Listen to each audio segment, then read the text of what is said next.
Hello, it's Dr. Morgan coming at you from the gym. I actually just finished stretching myself, and I was thinking about how a lot of people with chronic pain and fibromyalgia suffer from deep pain in their hips and the muscles surrounding it. So I wanted to bring you two simple stretches that are my personal favorites because I know that they're going to help a lot of people. Now, before I go into them, don't forget the masterclass has begun. You want to click the link above the video once it's done and sign up for the masterclass because you do not want to miss it.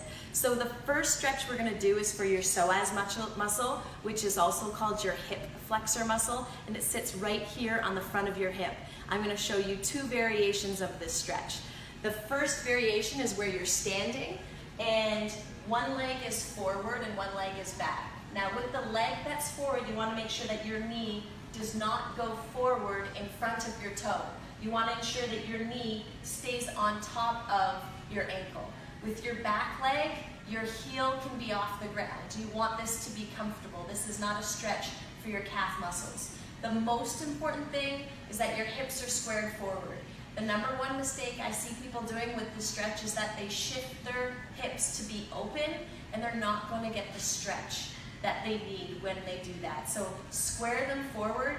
And what you'll do is you'll squeeze your buttock muscles and thrust your pelvis forward. You'll feel that stretch on the front of your hip.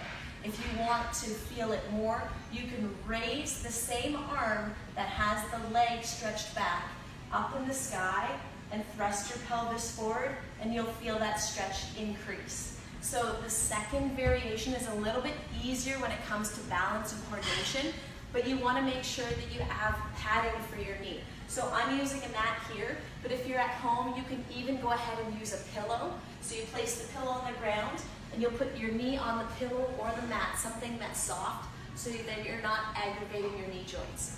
Same rule applies that you do not want your knee above your toe. So have your knee directly above your ankle. Again, it's all about tightening your buttock muscles or thrusting your pelvis forward.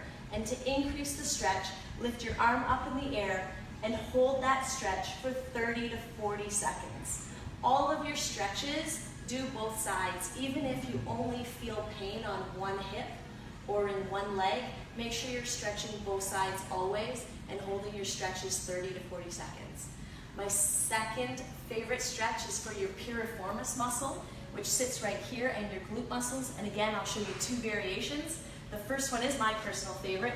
So I'm going to lay down on the floor, cross one leg over the other like a figure four, reach through and interlock your fingers, and relax your shoulders and your head.